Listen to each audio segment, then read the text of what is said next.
며칠 전까지는 꽃도 피고 날씨도 화창하더니 오늘은 비가 내리려는지 하늘이 흐리고 바람도 부네요. 이래서 변덕스러운 봄 날씨는 알다가도 모를 여자 마음 같다고들 하나 봅니다. 안녕하세요. 저는 수도권에서 사는 30대 여성입니다. 방금 남편을 출근시키고 흐린 하늘을 보며 집에서 차를 마시다가 문득 형님과 시어머니가 생각나 사연을 보내요. 재밌는 이야기는 아니지만 그래도 동네 친구의 이야기 들어준다 생각하시고 가벼운 마음으로 들어주시면 감사하겠습니다. 우선 남편과 저는 대학교 동창으로 대학교 때부터 10년 동안 연애하다가 결혼을 했어요. 남편에게는 형이 하나 있었는데 연애 시절 저에게 가족 이야기하는 것을 좋아하지 않았습니다. 왜냐하면 어머니는 오로지 형만 챙겼고 형과 자신이 싸우면 형이 잘못했어도 동생인 자신만 혼냈다고 해요. 그래도 아버지가 가족들 모르게 맛있는 사탕이나 과자를 사주시고 아버지가 남편을 많이 예뻐해 주셨다고 합니다. 하지만 그런 아버지가 남편이 20대 중반 때 돌아가셨어요. 그때 남편과 저는 한창 연애 중이었는데 그 당시 남편은 정말 힘들어 했습니다. 남편이 말하길 아버지는 세상에서 유일한 내 편이었고 자신의 전부였다고 하며 하늘이 무너진 기분이라고까지 했어요. 그런 남편을 보며 저는 제가 남편의 진짜 가족이 되어줘야겠다고 결심했고 그로부터 몇 년 뒤 우리는 결혼을 하게 되었습니다. 결혼 후 처음으로 시댁에 간 날이었어요. 시댁에는 시어머니, 아주버님, 형님, 그리고 4살 된 조카 민호가 함께 살고 있었는데 아주버님은 회사 일 때문에 해외로 출장을 가신 상태였습니다. 아주버님은 회사에서 해외 영업부에 계셔서 해외 출장이 아주 많은 상황이었고 그래서 제 결혼식 때도 출장 중이라 오시지 못하셨어요. 형님은 앞치마를 하고 혼자 부엌에서 음식을 차리느라 바빠 보이셨습니다. 시어머니는 남편에게 오느라 고생했다며 거실에 앉으라고 하고 저에게는 형님 도와서 밥상을 차리라고 했어요.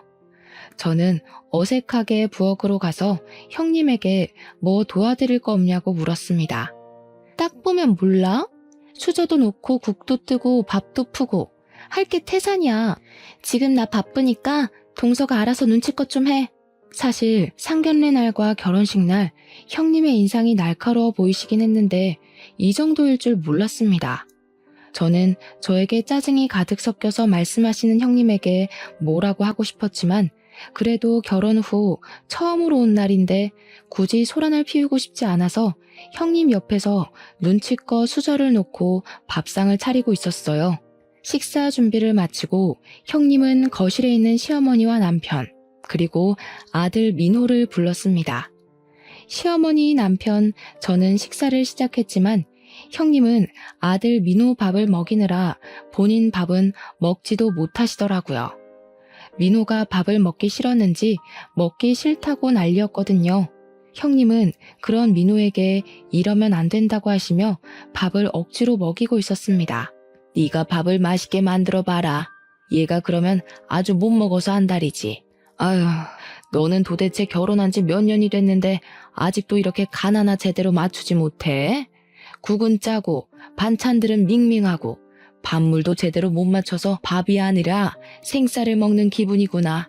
엄마, 여기가 고급 한정식집도 아니고 일반 가정집에서 이 정도면 맛있지 뭐. 갈비탕에 각종 나물까지 다 하느라 형수 혼자 얼마나 힘들었겠어. 그렇게 맘에 안 들면 엄마가 직접 간을 하시던가요. 형수도 혼자 시댁에서 살면서 이제 4살 된 민호 돌보느라 얼마나 힘들겠어요. 엄마가 형수 좀 도와줘요. 어머머, 얘 좀 봐라.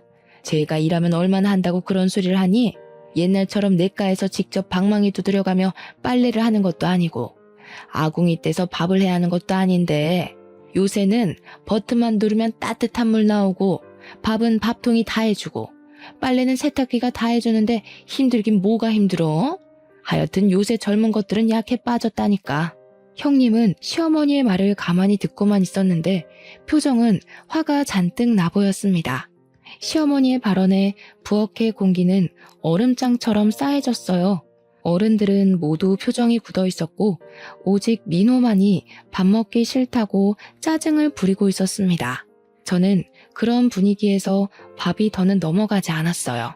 형님은 민호를 먹이느라 밥을 한 술도 뜨지 못하고 있었고 시어머니는 형님이 밥을 못 먹든 말든 신경도 쓰지 않고 짜다는 국을 벌컥벌컥 마시고 계셨습니다. 저는 입맛이 없어서 형님에게 제가 민호를 먹일 테니 형님 밥 좀 드시라고 했어요. 그리고 제가 민호 옆에 갔는데 민호는 아직 친하지 않은 저를 크게 경계했고 오히려 더 크게 울고 짜증을 냈습니다. 결국 민호를 먹이는 것은 다시 형님의 몫이 되었어요. 형님이 민호와 씨름을 할 동안 시어머니와 남편은 밥을 다 먹었고 시어머니는 남편을 데리고 거실로 나갔습니다. 시어머니는 거실로 나가면서 빨리 과일을 내오라고 했어요. 저는 형님은 밥을 하나도 드시지 못했으니 형님 식사하시라고 하고 제가 과일을 깎으려고 했지만 주방에 과도와 쟁반이 어디에 있는지 보이지 않았습니다. 결국 형님이 일어나서 과도와 쟁반 그리고 과일을 꺼내서는 그냥 본인이 할 테니 밥상만 좀 치워달라고 했어요. 제가 형님에게 식사는 더 하지 않으시냐고 물어보니 형님은 저를 매섭게 째려보시면서 내가 지금 밥이 넘어가게 생겼냐고 하셨습니다. 저는 진심으로 형님을 돕고 싶었는데 형님은 자꾸 저에게 화만 내셨어요.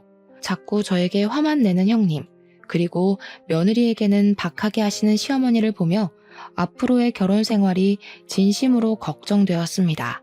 그날 시댁에서 나와 집으로 가면서 남편에게 형님은 어떤 분이시냐고 물었어요. 형님은 아주버님과 회사에서 만났고 원래는 형님과 아주버님 둘이 살며 같이 회사에 다녔다고 합니다.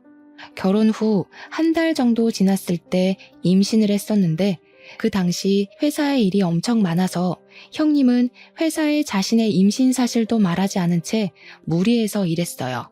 그러다 아기가 유산이 되어버렸고 몸과 마음이 많이 지친 형님은 오래 다녔던 회사를 관두게 되었습니다. 그 뒤로 아주버님과 형님은 다시 아기를 갖기 위해 노력을 했고 다행히 바로 아기가 생겼는데 그 아기가 바로 민호였어요.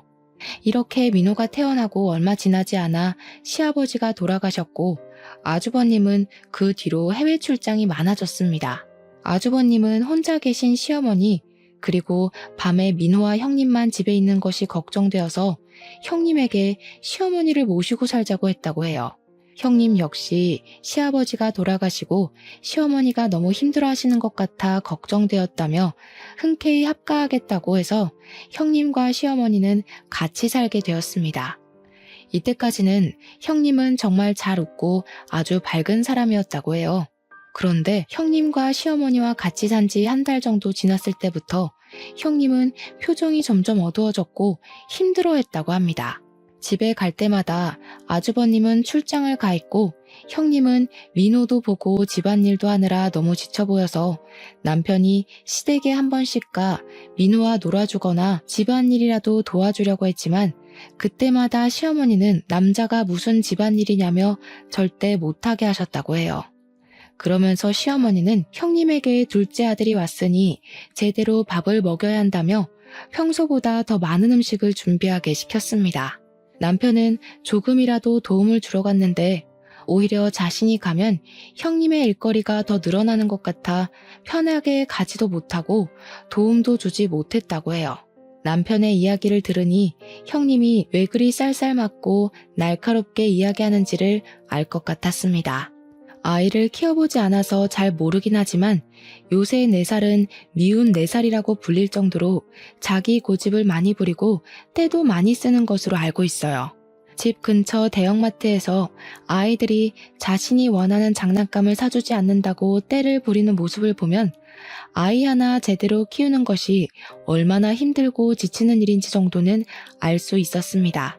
그런 미운 4살 아이를 키우는데 남편은 해외 출장으로 집에도 없고 시어머니는 도와주기는커녕 구박하고 타박하는데 어떻게 말이 예쁘게 나올 수가 있겠어요.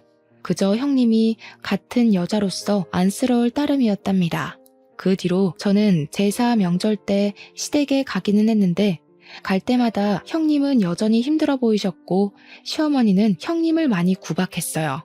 그나마 다행인 것은 형님이 계셔서인지 시어머니가 저에게 직접 싫은 소리를 하지 않으셨습니다. 형님이 안타깝긴 했지만 나이도 어린 제가 형님을 위해서 할 수 있는 것은 하나도 없었어요. 도우려고 하면 할수록 형님이 처리해야 할 일은 더 늘어났거든요. 그래서 저는 시댁에서 가만히 형님의 뒤에서 형님이 하던 일을 눈치껏 할 수밖에 없었습니다. 그렇게 6개월 정도 지났어요. 퇴근하고 집에 있는데 남편이 진지하게 할 얘기가 있다고 했습니다. 무슨 이야기냐고 물으니 형님이 몸이 매우 아프셔서 병원에 입원했다고 해요. 아주버님은 형님 병간호하느라 병원에서 지내야 할 것 같아 당분간 시어머니를 우리가 모셔야 할 것 같은데 괜찮겠냐고 물었습니다. 솔직히 형님을 구박하는 시어머니의 모습을 종종 봐서 우리 집에 오신다는 것이 반갑지는 않았어요. 많이 걱정되었지만 당장 뭐 어찌할 도리가 없었고 어차피 저는 평일에는 출근하느라 집에는 아침 저녁에만 있으니 크게 문제가 될 것 같지 않았습니다. 그래서 남편의 말에 알겠다고 하고 시어머니를 우리 집에서 모시게 되었어요. 그 주 일요일, 남편의 말대로 시어머니가 자신의 짐을 챙겨서 우리 집으로 오셨습니다. 시어머니는 우리 집을 한번 쓱 둘러보시더니 아주 못마땅한 표정을 지으며 이렇게 좁은 집구석에서 답답해서 어떻게 사냐고 하셨어요. 그도 그럴 것이 이전에 아주버님, 형님, 시어머니가 살던 집은 방 4칸에 40평짜리 집이었지만 우리 집은 방 3칸에 30평대의 집이었습니다. 시어머니는 아주 마음에 들지 않는다는 표정을 지으며 한숨을 푹 쉬시더니 작은 방에 시어머니의 짐을 풀었었어요. 저는 그동안 밀키트의 힘을 빌려 이것저것 음식들을 차렸습니다. 언제까지가 될지는 모르겠지만 앞으로 시어머니와 같이 살아야 하는데 잘 보이고 싶은 마음이 컸거든요. 시어머니는 작은 방에 짐을 다 풀고 우리 집 구석구석을 살피셨습니다. 그러다가 베란다에 있는 쓰레기 봉지 안에 있던 밀키트 포장지를 보셨어요. 너 설마 이 시어머니 음식을 밀키트로 준비했니? 하여튼 요새 젊은 것들은 꼼수 부릴 줄이나 알지 정성을 들일 줄 몰라요. 자고로 음식이란 것은 말이다. 하나하나 다 직접 손질하고 다듬으면서 정성이 들어가야 맛있는 거야. 요새는 나 젊을 때처럼 밭에서 다 따와 사는 것도 아니고 마트에만 가면 식재료가 널리고 널렸는데 음식을 직접 해야지 밀키트가 뭐니 밀키트가. 이제 내가 이 집에 있는 이상 밀키트는 절대 안 된다. 알겠니? 요새는 그렇게 마트에서 재료들 사서 직접 하는 것보다 밀키트로 하는 게 더 저렴하고 맛있어요. 요새는 옛날과 시대가 다르다고요. 요새 밀키트가 얼마나 맛있는데 아무리 시대가 달라졌다고 해도 음식에 정성과 손맛이 들어가야 맛있는 건 변하지 않아. 공장에서 찍어내듯이 만든 게 어떻게 맛이 있겠니? 직접 재료도 손질하고 양념장도 직접 만들어야지. 밀키트가 뭐야? 둘째 너 다시는 밀키트 쓰려는 생각하지도 말아라. 알겠어? 시어머니는 저에게 다시는 밀키트로 상을 차리지 말라고 신신당부하며 자리에 앉았습니다. 저는 시어머니가 그렇게까지 이야기해서 음식이 하나도 입에 맞지 않아 못 먹겠다고 하시는 건 아닐지 걱정했어요. 그런데 시어머니는 제가 밀키트로 준비한 밀푀유 나베와 갈비찜을 국물 하나 남기지 않고 다 드셨습니다. 이렇게 맛있게 드실 것이면서 왜 그리 밀키트는 질색팔색을 하시는지 이해가 잘 안 되었어요. 어찌됐든 맛있게 식사를 마치고 그날은 음식을 많이 준비해서 그릇이 좀 많이 나와서 남편이 설거지를 도와주려고 했습니다. 시어머니는 고무장갑을 낀 남편의 모습을 발견하시고는 남자가 무슨 설거지냐며 화를 냈고 저는 그래도 우리 집에 오신 첫날인데 굳이 시어머니의 심기를 불편하게 하고 싶지는 않아 그냥 저 혼자 부엌을 다 정리했어요. 그리고 다음 날이 되었습니다. 저와 남편은 원래 6시 정도에 일어나 간단히 빵이나 시리얼을 먹고 출근했어요.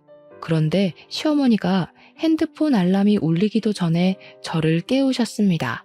너무 이른 시간인 것 같아 시계를 보니 아직 새벽 5시였어요. 겨울로 난 여자가 아직도 그렇게 잠을 자고 있어?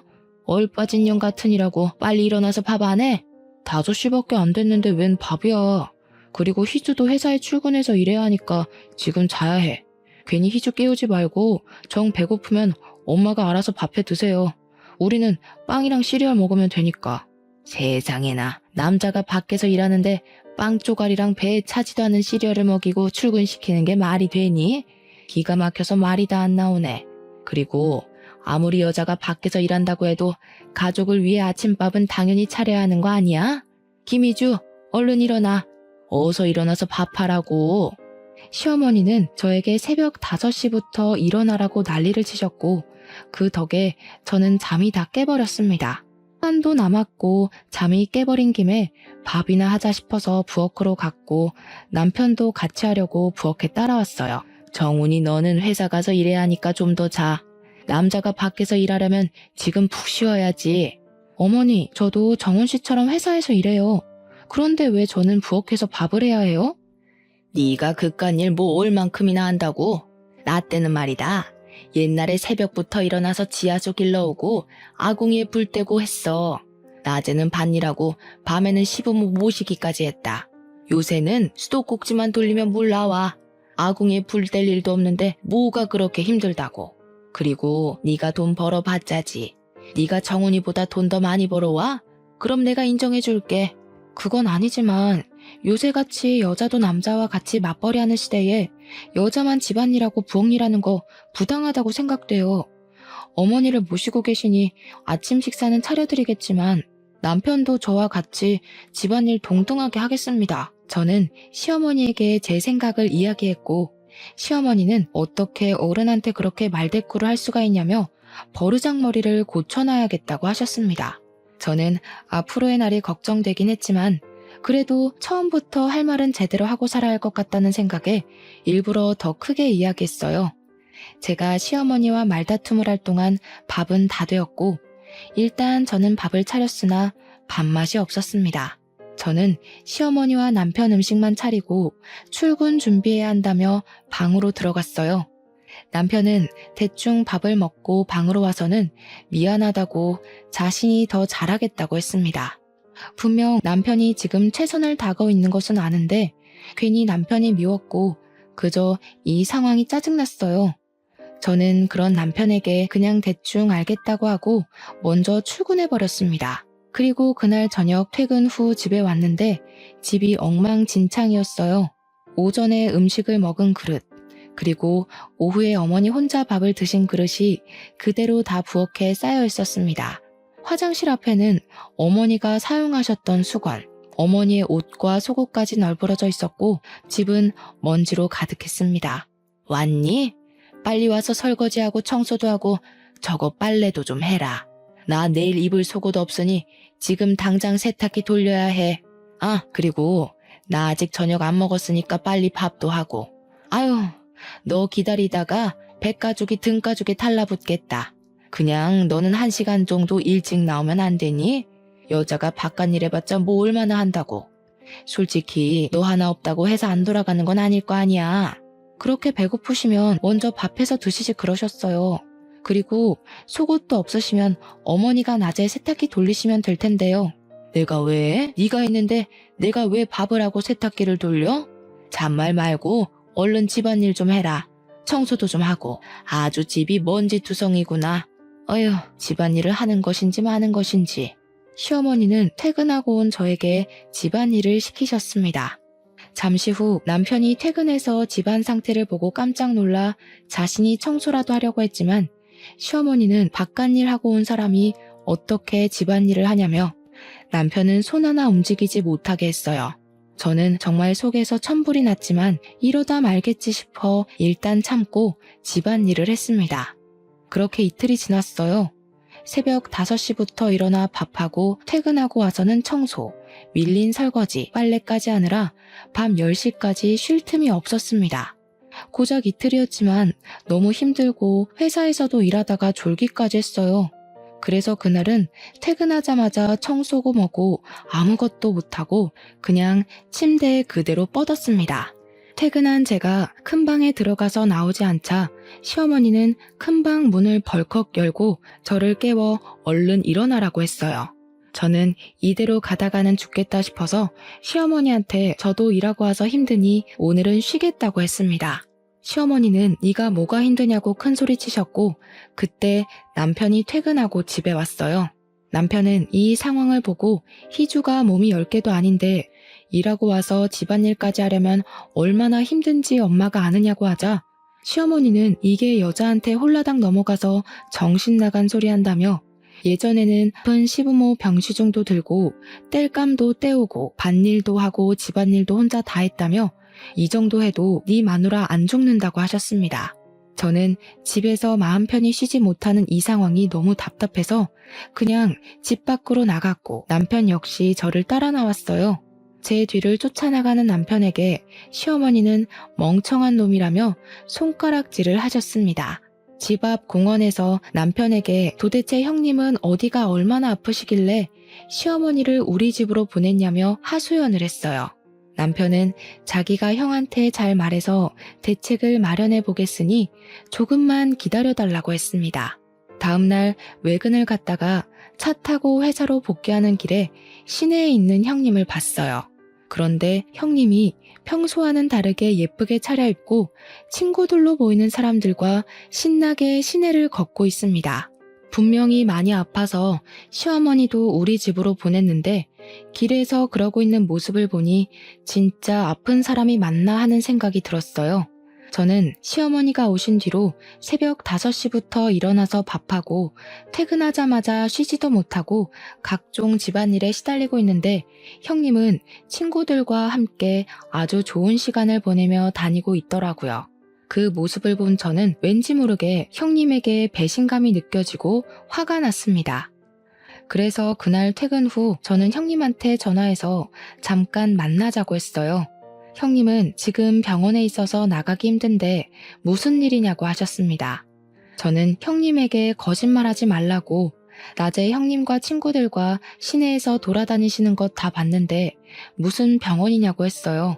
형님은 못 믿겠으면 병원에 와보라며 형님이 계신 병원과 호수를 알려주었습니다. 그곳에 갔더니 형님이 오후와는 다르게 창백한 얼굴로 누워 계셨어요. 그렇게 누워있는 형님에게 차마 따지지는 못하겠고 어디가 얼마나 아프신지 물었습니다. 아주버님은 형님이 췌장암 말기라고 하며 내일부터 항암치료 들어가는데 치료 들어가기 전에 친구들이 병문안 와서 잠깐 시내에 나갔던 것이라고 했어요.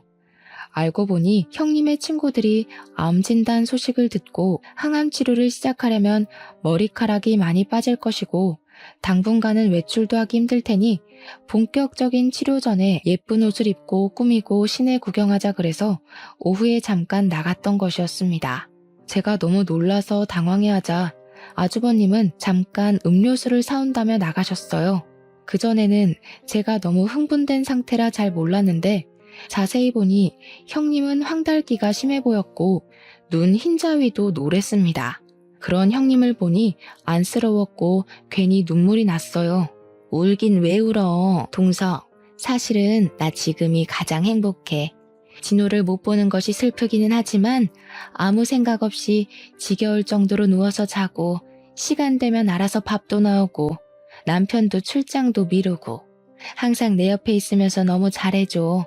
무엇보다 어머니 잔소리 안 들어도 되고 말이야. 동서는 요새 힘들지? 내가 미안해. 형님의 말을 들으니 그동안 시어머니를 모시고 살면서 얼마나 힘들었으면 암에 걸린 지금이 가장 행복하다고 말할까 하는 생각이 들었습니다. 행복하다는 말 한마디에 그동안 힘들고 마음고생했던 모든 순간이 다 담긴 것 같아 눈물이 주체할 수 없을 정도로 펑펑 나왔어요. 저는 형님의 손을 잡고 그저 울었습니다. 그리고 형님과 이런저런 이야기를 나누다가 시간이 너무 오래된 것 같아 병원에서 나왔어요. 집으로 향하는 길에 이미 퇴근해서 집에 있는 남편에게 전화해서 형님의 상태를 말해줬습니다. 남편은 형이 말을 안 해줘서 몰랐다며 대충 아픈 것만 알았지 그 정도인 줄은 몰랐다고 했어요. 그러면서 형과 통화 한번 해봐야겠다고 하고 전화를 끊었고 저는 바로 집으로 향했습니다. 집에 갔더니 시어머니가 심술이 잔뜩 난 표정으로 거실에 있었어요. 지민이 그년이 어디가 어떻게 아프다니? 아니, 젊은 년이 도대체 어디가 얼마나 아프길래 병원에 그리 누워있어? 하여튼 약에 빠져서 뭐 어디에 써먹을 수나 있겠니? 엄마, 내가 이야기했잖아. 형수 지금 췌장암 걸렸다고. 암 환자한테 그게 할 소리야? 암? 옛날이야 죽을 병이지. 요새는 약만 먹으면 다 나아. 얼마 전에 내 친구도 갑상선암 걸렸었는데 싹 다 나서는 이번에 중국으로 여행을 간다더라. 요새 같은 시대에 그깟 암 가지고 유세는. 시어머니는 아프다는 형님 걱정은커녕 오히려 약해 빠졌다고 더 크게 뭐라고 했습니다. 시어머니의 그런 뻔뻔한 모습을 보니 그동안 시어머니가 형님을 얼마나 못살게 굴었을지 상상이 갔어요.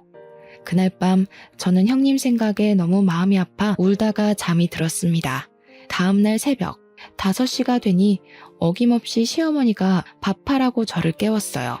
하지만 저는 전날 너무 울어서인지 모르겠지만 일어나기가 너무 힘들었고 그 모습을 본 남편이 저에게는 더 잘하고 하며 자기가 하겠다고 부엌으로 갔습니다. 시어머니는 밖에서 일해야 하는 남자가 무슨 부엌에서 일하냐고 하시며 세상 말세라고 소리를 질러대셨습니다. 제발 좀 그만 좀 해요. 형수도 모자라 희주까지 병에 걸려야 속이 시원하시겠어요? 계속 그렇게 희주 괴롭히면 여기서 나가요 그냥.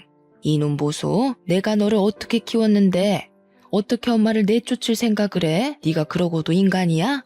엄마가 나를 어떻게 키웠는데? 나 차별하면서 키웠잖아. 항상 형 밥그릇에는 계란 프라이나 햄이 있었지만 나한테는 단 한 번도 없었어. 아버지 재산도 다 형한테만 주고 나한테는 돈 한 푼도 안 주셨으면서 나에게 무슨 대접을 받고 싶어서 이 난린데? 지금 많이 참고 있으니 더는 제발 희주 괴롭게 하지 마. 한 번만 더 이런 식으로 우리 괴롭게 하면 이 집에서 쫓아버릴 테니까 그럴 줄 알아요. 밥은 안 쳐놨으니 알아서 국 데워서 드세요. 희주는 밖에서 아침 먹을 거야. 희주야, 얼른 출근 준비해. 남편은 그동안 하지 못했던 말들을 다 내뱉고는 출근 준비한다고 방으로 들어왔습니다. 저는 일단 남편과 함께 출근 준비를 하고 평소보다 일찍 나와 집 근처 국밥집에 갔어요.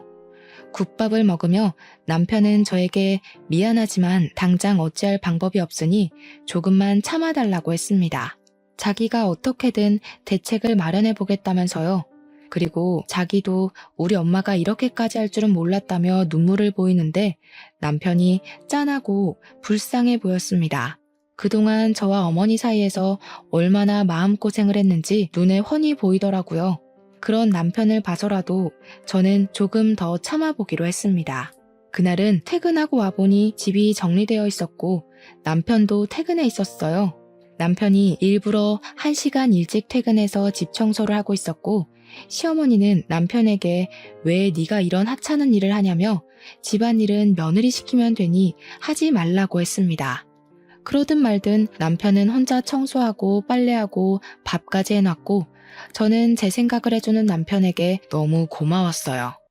그 뒤로도 시어머니는 새벽 5시에 저를 깨우기는 했지만 남편은 저와 함께 일어나 식사 준비를 하고 집안일도 했습니다.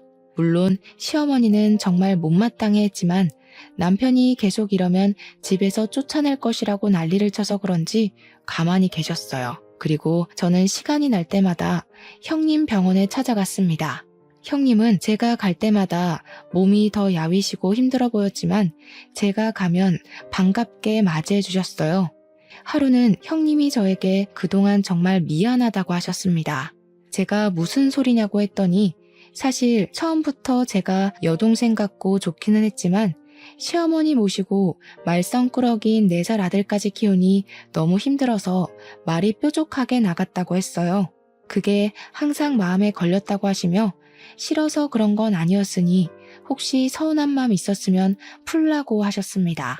저는 사실 처음에는 형님이 좋지는 않았지만 시어머니와 같이 살아보니 형님의 마음을 알겠다고 하며 그동안 아이도 키우고 어머니도 모시고 사느라 정말 힘드셨겠다고 했어요.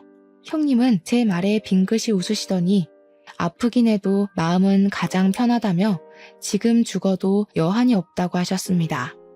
저는 형님에게 절대 그런 소리 하지 말라고, 어서 빨리 병 다 낫고 같이 맛있는 음식도 먹고 시내도 멋지게 입고 돌아다니자고 했어요.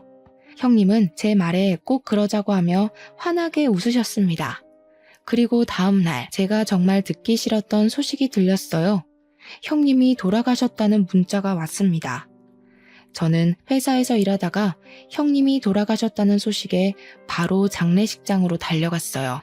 아주버님과 형님의 친정 가족들은 다들 장례식장에서 오열하고 있었습니다. 저는 형님께 마지막 인사를 드리고 형님의 친정 가족들에게도 인사를 드렸어요. 그리고 장례식 둘째 날인 다음 날, 저와 남편은 아침부터 가서 형님의 가족들을 도와드렸습니다. 한창 도와드리는데 시어머니가 오셨어요. 시어머니가 장례식장에 오자 형님의 친정엄마는 표정이 일그러졌지만 그래도 아무 말 없이 시어머니에게 인사를 했습니다. 젊은 애가 췌장암이 뭐야, 췌장암이. 전염 때문에 우리 큰아들이 아주 고생하잖아. 에이, 끝까지 도움이 안 되는 재수가 없는 년. 이 말을 들은 형님의 친정엄마는 눈이 뒤집혀서 밥을 먹으러 가려던 시어머니의 머리를 잡았습니다. 이 여편네가 제정신이야? 야, 손 안 놔? 지금 어디서 나한테 난리야, 난리는? 너라면 이 상황에 난리 안 치게 생겼냐? 지금 건강했던 우리 지민이가 이렇게 된 게 다 누구 때문인데 이 천벌 받으려나.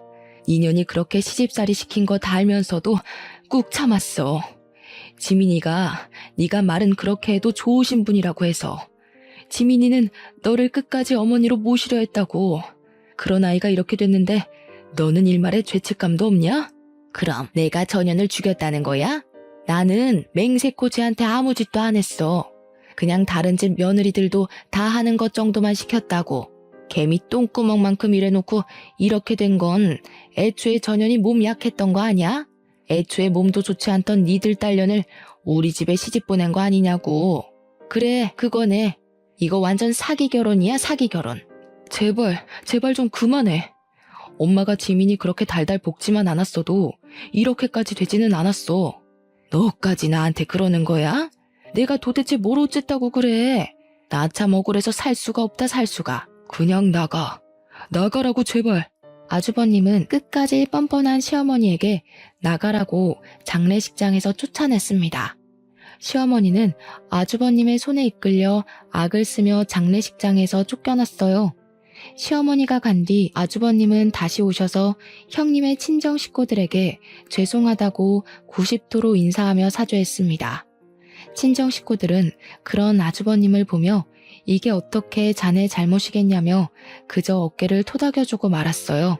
다음 날 형님은 화장장에서 한 줌의 재가 되어 납골당에 안치되었습니다. 이렇게 형님의 장례식이 마치고 저와 남편은 지친 몸을 이끌고 집에 왔어요.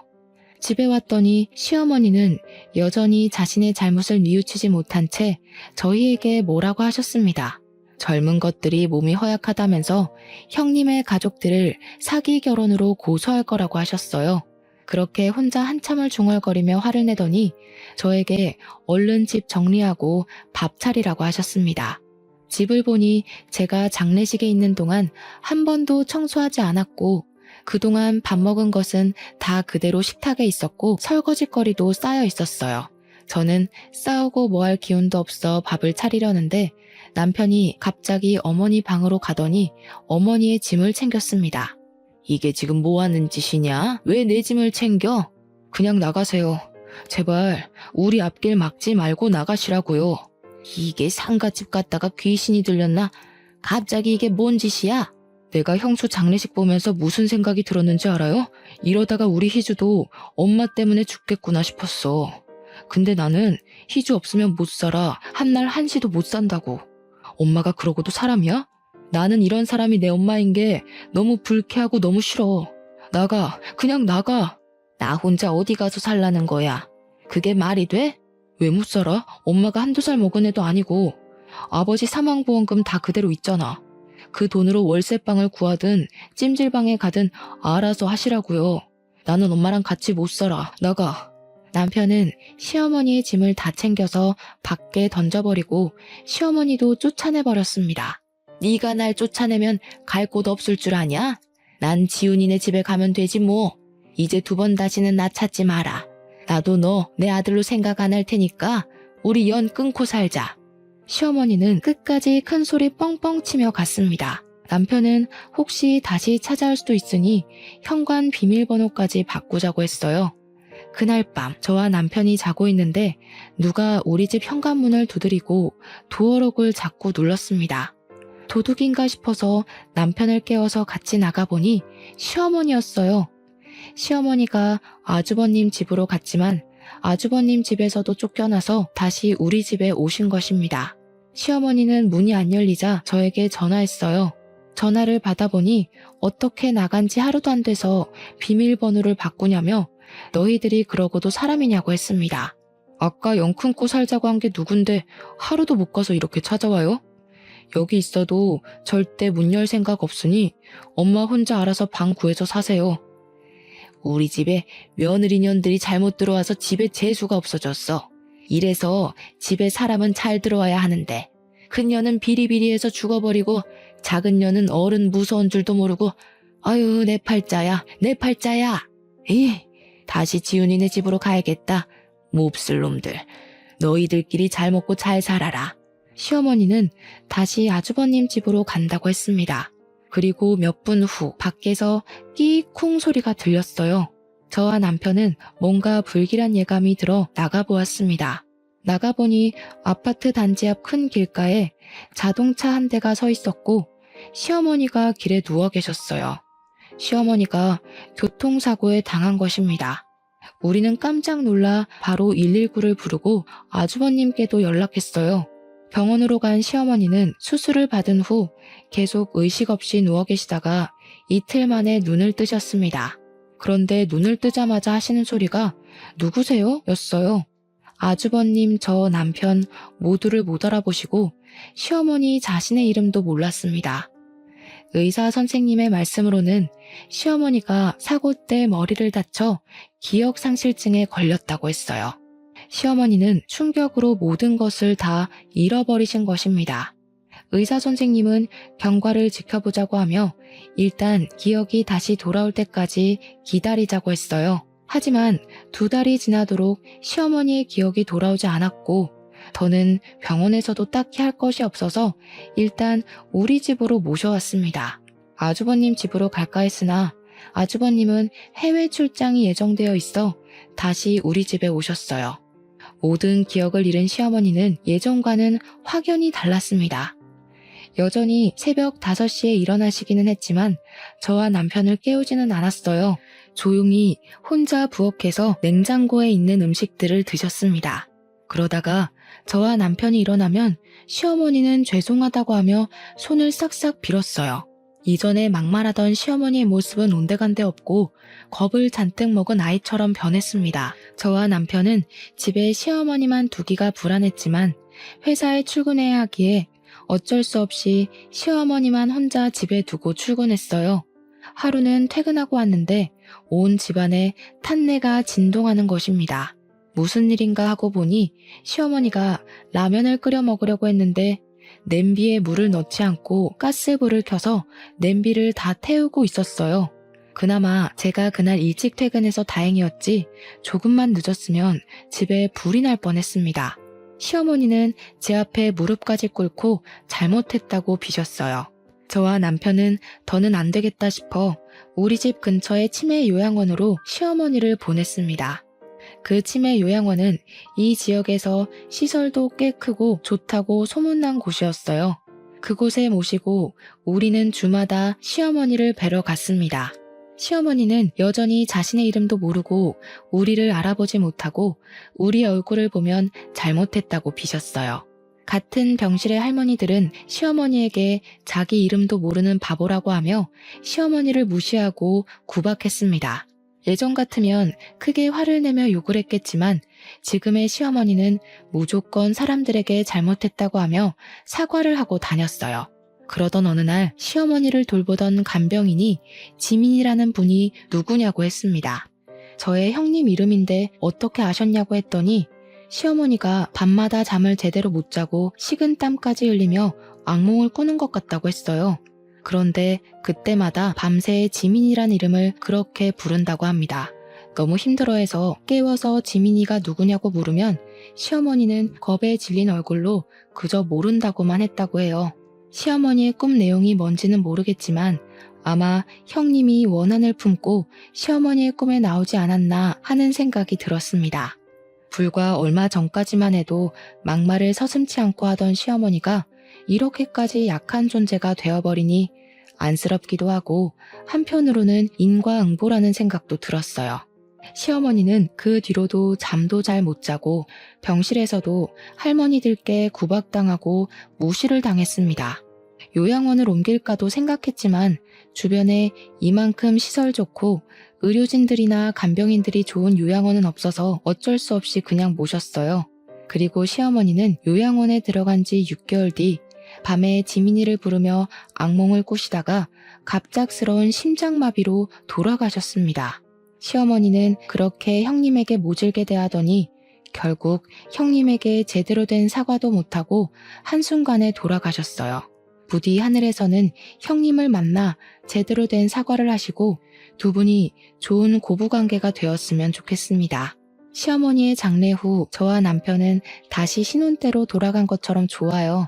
마음이 편해져서 그런지 아기도 생기게 되었습니다. 아직 입덧 중이라 너무 힘들지만 그래도 우리의 이세가 태어날 생각을 하니 너무 기쁘네요. 요새 남편은 저 대신에 집안일 하느라 힘들다고는 하지만 그래도 행복하다고 합니다. 아주버님은 아직 혼자이시긴 한데 해외 출장 다니느라 너무 바쁘세요. 그래도 한국에 오실 때마다 꼭 우리 집에 들르셔서 선물을 잔뜩 가지고 오십니다. 시어머니가 돌아가신 후로 아주버님 남편 그리고 저는 서로 더 자주 연락하고 끈끈한 가족의 정을 나누고 있어요. 저에게 있어 시어머니는 정말 끔찍한 분이셨지만 그래도 그분으로 인해 이렇게 좋은 가족들이 생길 것 같기도 합니다. 그리고 형님 역시 처음에는 날카롭고 예민한 분으로 오해했지만 알고 보니 너무 좋은 분이셨어요. 형님이 하늘에서는 아프지 않고 항상 웃을 일만 가득하셨으면 좋겠습니다. 저의 사연은 여기까지입니다. 봄 날씨가 변덕스러워서 요새 감기 걸리시는 분이 많은 것 같아요. 다들 건강 조심하시고 날씨는 흐리지만 마음은 행복 가득한 날이 되시길 바랍니다. 들어주셔서 감사합니다.